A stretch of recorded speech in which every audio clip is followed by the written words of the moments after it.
Hi, Ron and Ann here, and you just watched a clip from the movie Fireproof where Kirk Cameron, playing the lead, Caleb, just got in the mail something his dad promised to send him.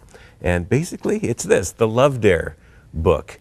And he starts going through each day, and it's a 40-day journey, and he was just at the start there, and you wonder if his heart was totally into it at the time. You know what, but the book really points out the fact that love is built on two pillars. It's built on patience and kindness. And really, when you think about it, neither one of them come naturally to us, do they? It requires selfless living. And when you live selflessly, it means that you put the other person first, and you kind of let go of the selfishness.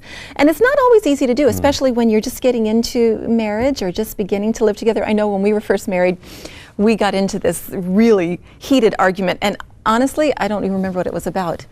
But we were arguing, and we just were so angry at each other, and we ended up in the bathroom at the same time. We're standing at the bathroom, and I remember, I think I probably said it first. I said, "You make me so mad." I'm looking at him in the mirror. I said, "You make me so mad."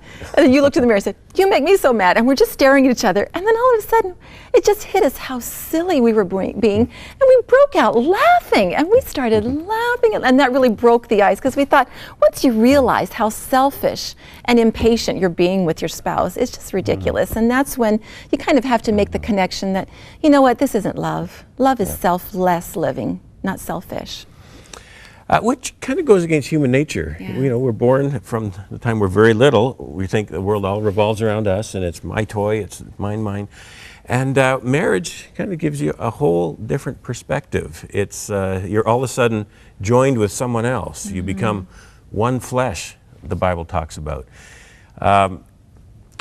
In the summer, in fact, it was only just a few weeks ago, I had an injury. This finger right here, I was playing some football. It was at a church picnic, and I went out for a pass, and this guy who has a cannon for an arm, he just whipped it. I was only about 5 or 10 yards away, and I stuck out my hands to catch it. The tip of the ball, it hit the tip of my finger, and it just sent it the wrong direction. The fingers aren't supposed to bend that way. No, they're not, no. Tell you, it was painful. I grabbed it and I looked at it and I thought, my goodness, this is horrible. Never once did I ever think, well, cut it off. I don't want it anymore. You know, it's the finger. It's hurting me, and just get rid of it. It's just it's part of me. It's my one flesh. It's something I cherish and I need. The hand is very important to me. I treasure my fingers. I use them a lot. And so I went out and I got this splint here, and I put that on, and in fact I'm still wearing it because if I bump it, it hurts. But it's doing what the doctor said to do. Take good care of it. Give it a little bit of exercise once in a while so I can take it off, and I'm able to bend it that far now, which is pretty good. But I still like to keep this on because I care a lot. It's tender care of a very important member. And why would I do anything less? Why would anyone want to do anything less to someone that's one flesh with them?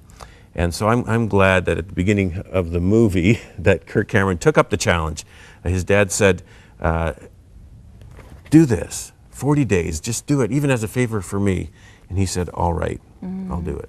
And you know, there may be someone in your life who is not really working on their marriage like they should, and you know that they could use the extra help.